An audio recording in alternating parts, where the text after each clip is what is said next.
itangiriro igice nazi umurongo nazi ariko bidakwiye ko mwebwe mutabizi ibyo ngibyo. Imana iravuga ngo tureme umuntu ase natwe, hanyuma ifata icyondo iramubumbabumba imuhumekeramo umwuka w'ubugingo. Uwo muntu Imana imwita Adamu. Aho ahantu Imana yabumbabumbiye umuntu wa mbere bise Adamu, nuko wenda tutazi ngo ni hehe, ariko abantu benshi baravuga ngo ni muri biriya bice bya Middle East muri Israel. Ariko Imana yiza kuba wenda yaramubumbabumbiye mu Rwanda, yiza kuba yaramubumbabumbiye mu Rwanda, abanyarwanda bari kuyita insangwa butaka cyangwa se umunuzi, umutware, umutware, kuko nyine turabizi abantu babumbabumba mu Rwanda uko tubita, ariko buriya byari ibihe bya kera. Ubu ngubu ntabwo ariko bakibita, babita basigajwe inyuma n'amateka. Hanyuma mu Rwanda nta nubwo ibyo bintu, nimba ari uko Imana wenda itaremeye umuntu mu Rwanda cyangwa igire activity nyinshi mu Rwanda yakorera, nka kuriya nyine yarwaniragiye, yateraga ishyaka abanya-Israheli batera ingabo mu bitugu bakarwana, barwanira igihugu cyabo cy'Ikanani nyine, iwana hakabaho genocide ku bamoroki nyine bagapfa kugira ngo abanya-Israheli batuzwe mu gihugu basezeranyijwe. Iyaba wenda sinzi nimba ari uko nyine bitigeze bibaho mu Rwanda ngo Imana igire ibi activities zayo hano mu Rwanda, igire wenda nk'ibikorwa remezo hano mu Rwanda nk'infrastructure, ntabwo ibyo ngibyo ntabihari hano tu. Noneho hano mu Rwanda abona nyine ibintu by'Imana nta nebe bifite rwose tu, ntitubeshya nyine, ntabwo bayemera, ntabwo abanyarwanda tuyemera.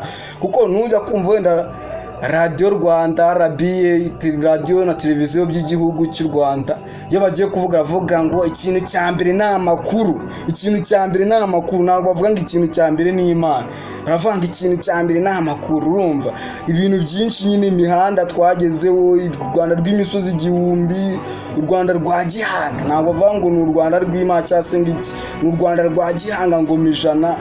Ni wenda niyo tugeze ku bintu by'imihanda mishya, cy'amazu meza nka Kigali Convention Center n'andi mazu nka Zasti Plaza n'izindi, turavuga ati izi ni activities za President Paul Kagame nawe zitugejejeho, ntabwo tuvuga ngo ni ala yazitugejejeho cyangwa ni Imana.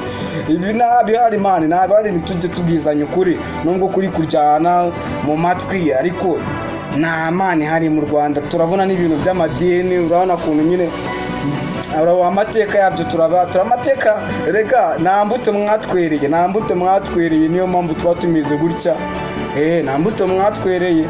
Abapadiri turabazi, 1994 ngiri cya gihe habaho iyicarubozo ku baje jenoside yakorewe Abatutsi, turabizi ibintu mwakoze mufata ku ngufu muri abapadirisha n'abadive, turabazi mwabyijanditsemo tubireba, abantu bapfiriye mu mazu y'Imana ngo ni insengero, abo nabo turabazi. Nta mbuto mwatwereye rero, sinzi niyo mpamvu ibintu nyine bya religious mu Rwanda ewana nta mizi bifite, nta fact ihari bifite tu.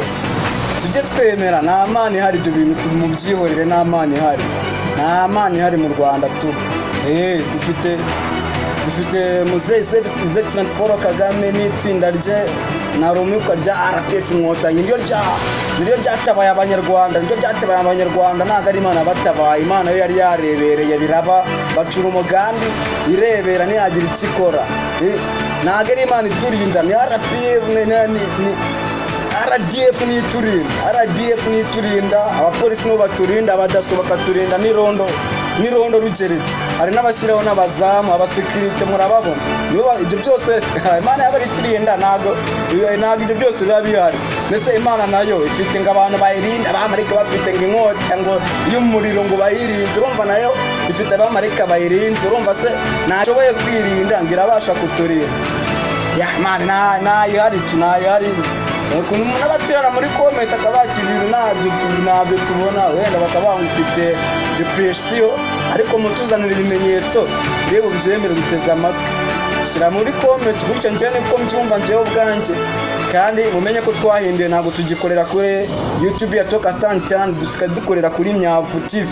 Dukorera kuri Myavu TV, haba kuri TikTok no kuri YouTube, kwitwa Myavu TV. Asante sana. Jende chitande bope